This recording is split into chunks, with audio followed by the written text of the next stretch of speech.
This episode has been brought to you by JustNForm.com. If you're tired of being censored, tired of having your data stolen and sold, go to JustNForm.com, a social media site where all voices are welcome. Surprise, surprise. Donald Trump has once again decided to lie to the American people in an attempt to make it look like he is anti-establishment, that he is fighting against the deep state, which I thought that he was fighting against the deep state a little bit in the beginning of his run, but not because, not for altruistic or magnanimous reasons. I just thought that it was for the sake of his ego.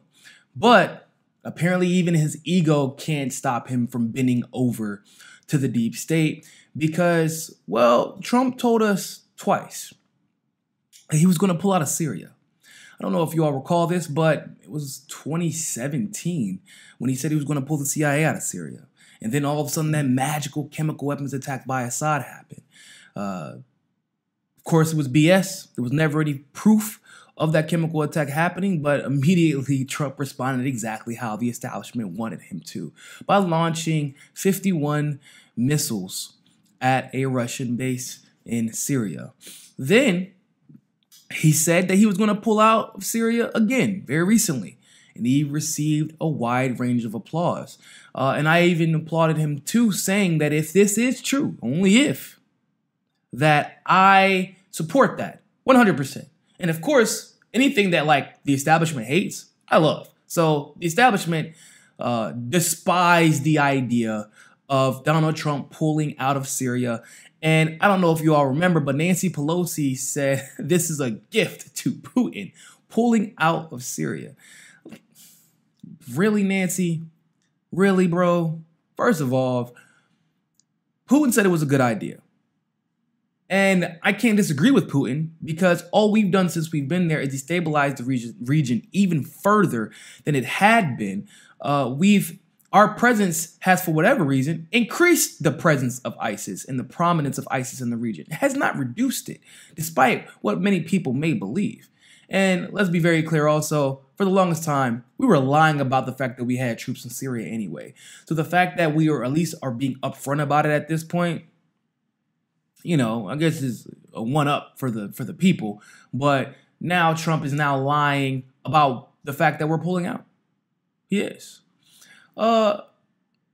We need to go ahead and expel this idea that Trump is anti-establishment.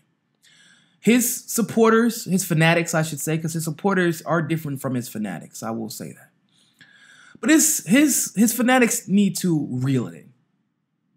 And you need to look at yourself in the mirror and ask once and for all, is he actually doing the things that he said? Because you say he's anti-deep state, anti-establishment, that this is all part of this plan that is not coming to fruition yet.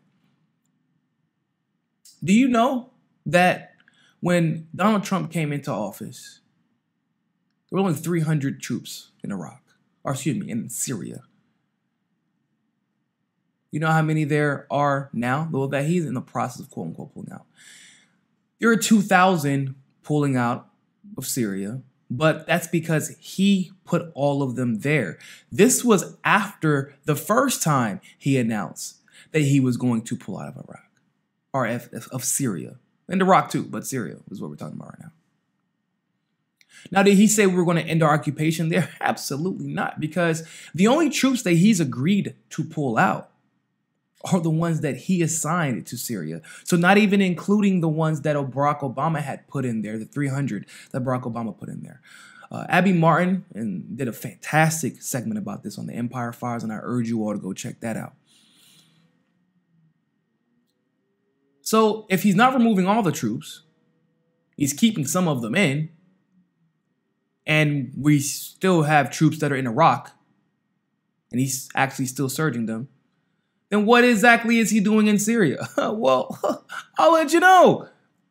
He's increasing drone strikes. Drone strikes that have already yielded more civilian casualties in the last year, as far as Syria is concerned, than Obama's entire tenure.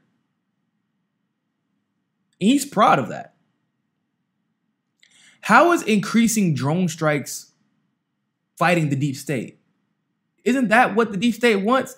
And even furthermore, speaking of what the deep state wants, do you know what Trump himself even said when asked about how he was going to deal with military operations on the ground? He said, well, they had to call and ask the White House before they proceeded with certain military operations. And I just got rid of that. Generals can do what they want now. Yeah, those same generals who were already trigger happy to begin with now have free reign given by Donald Trump. Those same generals who are tools of the deep state, which Donald Trump is very aware of, have free reign to do what they want to in Syria.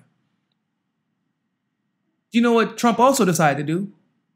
So that the American people would not know how many troops he was surging into Syria, so that the American people would not know how much he was bending over to the deep state. It is no longer required by the Pentagon to disclose how many troops are being deployed to Syria and Iraq specifically. Because remember, those are two of the countries and the operations that he critiqued the most. So of course, Trump has to create the facade like he's doing what he said he's going to do, when he's doing the same thing he's been doing for the last 3 years, which is backing out on every single campaign promise, including that wall. Because the reason we're in the middle of a government shutdown is because he couldn't keep his promise to make Mexico pay for it, because we all knew from the beginning Mexico wouldn't pay for it. But it was one of those promises that he knew wouldn't come true, but he knew his fanatics would buy into. So when are we going to start calling a spade a spade? Trump is not on our team. He's not on our side. He's not on your team.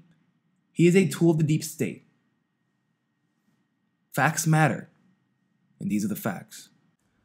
Thanks for watching that segment of Mi Casa es Su Casa. You can donate to our Patreon and keep helping the network grow by clicking on the link in the description below. And also, make sure you join us at JustNForm.com.